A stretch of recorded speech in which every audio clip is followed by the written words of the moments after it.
Welcome to Music Mindset Monday, the series where I share my real experience in music, the wins and the struggles, and everything I've learned over the years. Hi everyone, my name is Vishmi. I'm a full-time vocal coach and a singer based in Melbourne. Today I'm going to take you through the process of making a song while collaborating with other music producers and songwriters. I will also leave a free PDF guide with steps that I mentioned in this video and with some more tips that you can apply to help you with the process. Without further ado, let's get started. First, let me tell you why I decided to collaborate with other producers and songwriters instead of trying to do these things on my own. At the time, I didn't have the proper knowledge, the equipment, or the resources to create my own song. Collaboration felt like the smarter choice. It saved money and time, and I also learned a ton from the professionals who were already doing these things in the industry. If I were to redo my very first song, here's exactly how I would approach it. The way I like to think about the song creation is like a cake. You add one layer on top of another until you have the final product. The main things I'll go over today are concept creation, finding the right people, communication, royalties and copyrights, distribution and marketing. Let's start with the concept. First, you need to decide what kind of music style or genre you're after. Here are a few examples of main music styles that you can choose from. Each of these music styles has different vibe to it. You have to choose the one that aligns with you the most. I know it's going to be very confusing and overwhelming to choose one style out of this bunch. So choose 1 to 2 styles that you like. Once you know the style or the styles, then you can think about the mood or the emotion that you're aiming for. For example, romantic, sad, euphoric, and even anger or revenge. Here's a quick snapshot of emotions that you can reference.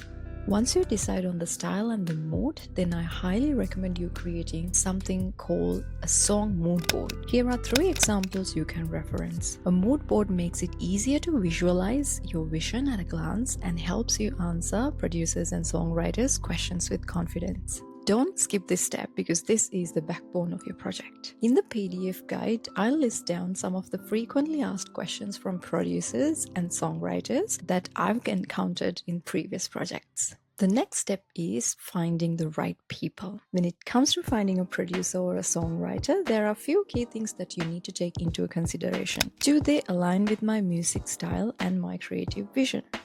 If not, are they willing to experiment new styles, which is your style? Do their previous tracks or lyrics resonate with my sound? Do they have the capacity to deliver what I want? Asking these questions upfront will save you a lot of time and frustration. Once you find someone you like, make sure to have a brief discussion before going in with them so that you know you are in the same page. This will make the next step much easier. After your initial discussion, make sure that you set up a chat or an email thread where you can document all the decisions regarding the project. That way, everyone who's involved are up to date and the process gets much easier. I personally used WhatsApp for all my projects. I just go ahead and create a group chat with the people who are involved in the project, and then I just keep putting the information onto the chat. I don't personally message to the producer or the songwriter or whoever involved with the project, just to keep it more professional and to keep everything in one place. Every producer and songwriter handles their copyrights and royalties in different ways. So make sure to ask them the information in written. Don't ask them to explain it to you over the phone, because by the end of the conversation, you won't remember all of it. When you have it in the written form, then you can read it and understand the terms before agreeing.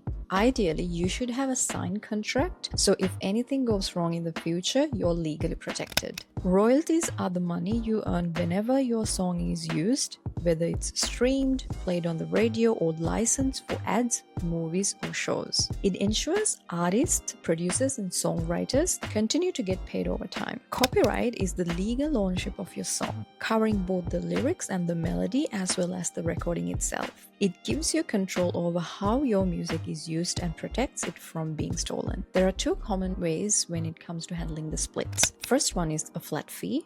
where there's a one-time payment with no future reoccurring royalties. And the second one is a percentage of revenue. So it's an ongoing royalty based on how much the song earns. Here I'll show you a little bit of an example how it can happen.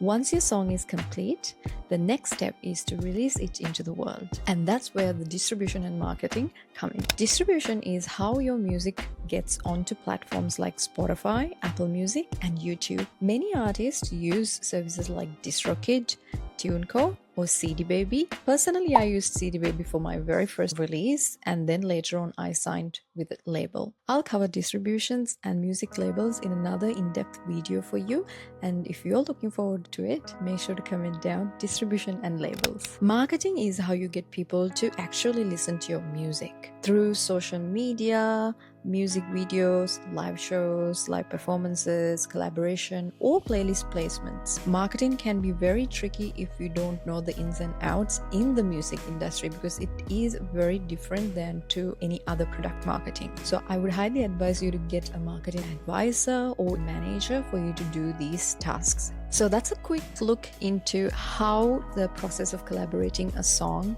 is going to be, from creation to the distribution.